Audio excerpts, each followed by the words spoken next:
Alkene यानी organic chemistry में हम नोमेनक्लेचर ऑफ एल्कीन के बारे में पढ़ेंगे। इसके पिछले वीडियो में हम लोग एल्केन के नोमेनक्लेचर के बारे में पढ़े थे, तो आज हम लोग एल्कीन के बारे में पढ़ेंगे। तो चलिए हम लोग समझते हैं। सबसे पहले हम समझेंगे एल्केन के जो होता है एल्केन, एल्कीन और एल्काइन होता है। और एल्केन में जो होता है सिंगल बॉन्ड होता है, और एल्कीन में होता है डबल बॉन्ड होता है, और एल्काइन में जो होता है ट्रिपल बॉन्ड होता है। तो आज हम लोग इसके बारे में पढ़ लिए हैं, एल्केन के नोमेनक्लेचर के बारे में पढ़ लिए हैं। आज हम लोग एल्कीन के नोमेनक्लेचर के बारे में पढ़ेंगे। तो यहाँ पे हम सबसे पहले इसके रूल को देखेंगे। यानी यहाँ पे रूल इसका है, सबसे पहले लंबा कार्बन चेन चुनना है जिसमें सी डबल बॉन्ड सी की उपस्थित हो और वह लंबा चेन हो। उसके बाद यहाँ पे देखेंगे पेरेंट चेन में नंबरिंग उधर से करेंगे जिधर से सी डबल बॉन्ड सी नजदीक पड़े, अर्थात चेन में हम नंबरिंग उधर से करेंगे जिधर से सी डबल बॉन्ड सी की संख्या जो है नजदीक पड़े। उसके बाद देखेंगे यदि दोनों तरफ से C double bond C same आए तो नंबरिंग नजदीक सब्स्टिट्यूएंट की तरफ से करेंगे। अर्थात यहाँ पे कह रहा है कि इसमें यदि सी डबल बॉन्ड सी की मात्रा अर्थात संख्या दोनों तरफ से सेम आ जाए तो नंबरिंग किधर से करेंगे, अर्थात इसमें नंबरिंग हम सब्स्टिट्यूएंट की मदद से करेंगे। जिधर से सब्स्टिट्यूएंट नजदीक पड़ेगा उधर से हम नंबरिंग करेंगे। उसके बाद कह रहा है कि यदि सब्स्टिट्यूएंट तथा सी डबल बॉन्ड सी दोनों सेम आए तो क्या करेंगे, अर्थात अगर इसमें सी डबल बॉन्ड सी तथा सब्स्टिट्यूएंट दोनों सेम आए तो वहां पे हम नंबरिंग अल्फाबेटिकल रूल से करेंगे। अर्थात इसमें अल्फाबेटिकल रूल जैसे हो गया, ये एम से आ गया, मिथाइल हो गया और ये इथाइल हो गया, तो इधर से हम नंबरिंग करेंगे। हमारा ये ई जो आता है अल्फाबेट में सबसे पहले आता है। उसके बाद यहाँ पे देखेंगे अब सबसे पहले सब्स्टिट्यूएंट का नाम लिखना है पोजीशन के साथ अल्फाबेटिकल मैनर में एल्काइल रूप में।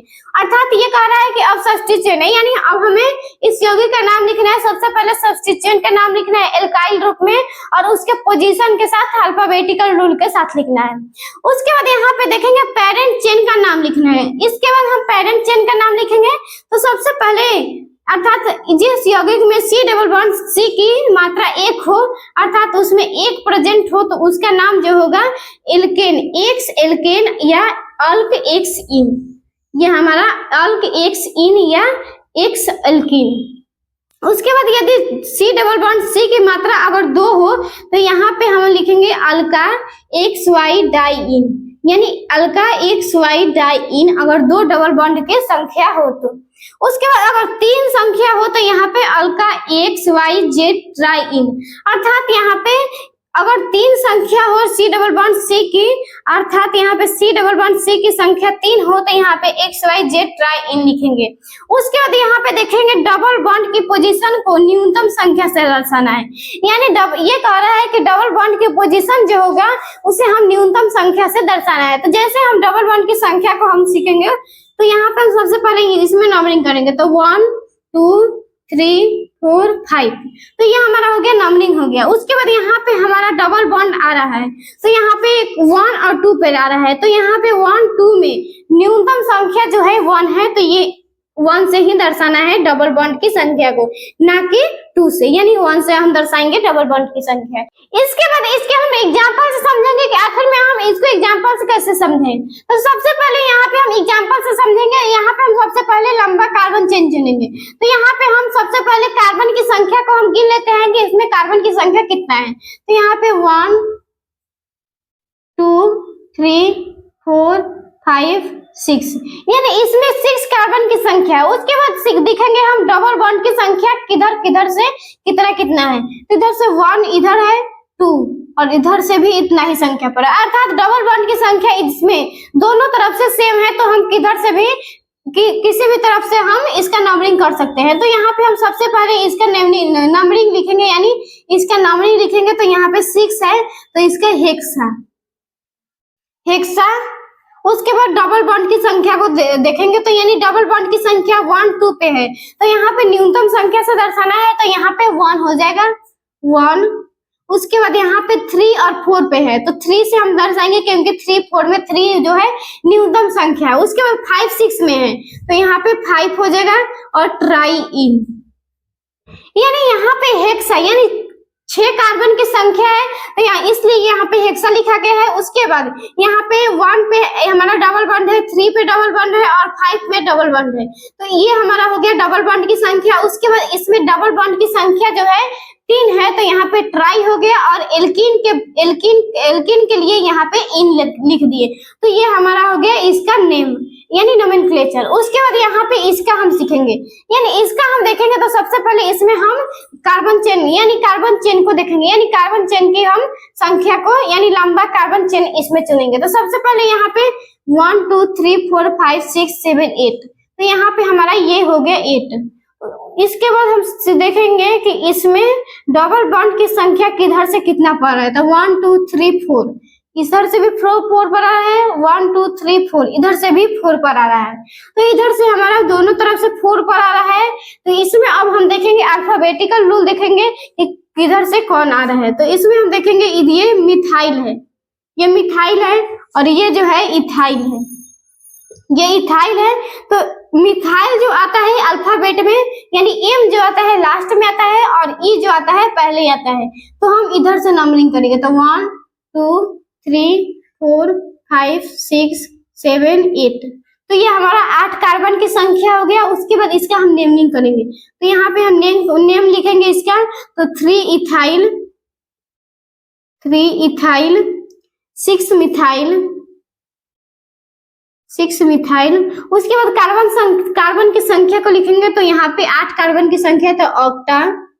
उसके बाद 4 5 पर हमारा कार्बन चेन की संख्या है, यानी डबल बॉन्ड की संख्या 4 5 पर है, तो इसमें न्यूनतम संख्या जो है 4 है, तो 4 इन, यानी इन जो है ये एल्कीन के लिए है। उसके बाद इसका हम नेमिंग करेंगे, यानी इसका हम नेमिंग करेंगे तो सबसे पहले इसमें हम देखेंगे इसका नंबरिंग करेंगे, यानी इसका हम नंबरिंग करेंगे किधर से, तो सबसे पहले इसमें इधर से हम करेंगे, तो 1 2 3 4, यानी इधर से लंबा कार्बन चेन आ रहा है, लेकिन इसमें जो आ रहा है डबल बॉन्ड की संख्या भी नहीं आ रहा है और ये लंबा कार्बन चेन भी नहीं हो पाएगा, क्योंकि 1 2 3 4 5, ये 5 है और ये 4 है, तो ये हमारा हो गया लंबा कार्बन चेन, यानी ये हो गया हमारा लंबा कार्बन चेन और इसमें डबल बॉन्ड भी उपस्थित है। तो इसमें हमारे ये 1 2 3 4 5, तो इसका हम नेम लिखेंगे, तो हमारा हो जाएगा 3 मिथाइल, यानी ये 3 पर मिथाइल है, यानी ये मिथाइल जो है सब्स्टिट्यूएंट है, तो यहाँ पे 3 मिथाइल हो गया और 5 यानी पेंट 1 इन, क्योंकि यहाँ पे 1 पे 1 और 2 पे डबल बॉन्ड की संख्या है, तो इसमें हम डबल बॉन्ड की संख्या जो है यहाँ पे हम 1 से दर्शाएंगे, यानी न्यूनतम संख्या से दर्शाएंगे।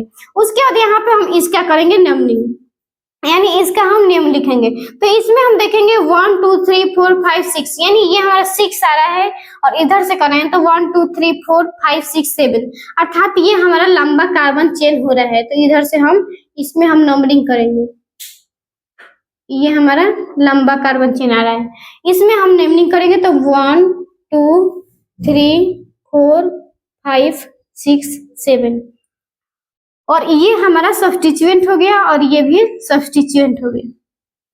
तो यहाँ पे हम सबसे पहले देखेंगे कि ये हमारा सब्स्टिट्यूएंट हो गया, तो ये मिथाइल हो गया और ये हो गया आइसोप्रोपाइल। तो उसके बाद यहाँ पे हम देखेंगे सब्स्टिट्यूएंट जो है अल्फाबेट में कौन पहले आता है, तो यहाँ पे मिथाइल हो गया और ये आई हो गया, यानी एम और आई, तो अल्फाबेट में सबसे पहले आई ही आएगा, तो इसका सबसे पहले लिखेंगे, तो यहाँ पे 5 आइसोप्रोपाइल। उसके बाद 3 मिथाइल। उसके बाद यहाँ पे 7 कार्बन की संख्या है, तो हेप्ट। उसके बाद यहाँ पे देखेंगे कि कहाँ पे जो है डबल बॉन्ड की संख्या है, तो यहाँ पे 1 पे 1 2 पे है, तो 1 का जो है यहाँ पे 1 हो जाएगा हमारा न्यूनतम संख्या। उसके बाद यहाँ पे है डबल बॉन्ड की संख्या 6 और 7 पे, तो यहाँ पे 6 7 में 6 हमारा न्यूनतम संख्या होगा, तो यहाँ पे 6 लिख देंगे और इन, यानी 6 इन नहीं होगा, यहाँ पे 1 6 डाई इन होगा, क्योंकि यहाँ पे डाई इन क्यों होगा, क्योंकि यहाँ पे 2 डबल बॉन्ड की संख्या होगा, तो यहाँ पे हम डाई से लगाएंगे, और अगर 3 होता तो यहाँ पे हम ट्राई से लगाएंगे, अगर 4 होता तो यहाँ पे हम टेट्रा से लगाते। तो यह हमारा हो गया एल्कीन का नोमेनक्लेचर। प्लीज वीडियो को लाइक करें और ऐसे ही वीडियो के लिए चैनल को सब्सक्राइब करें। Thank you.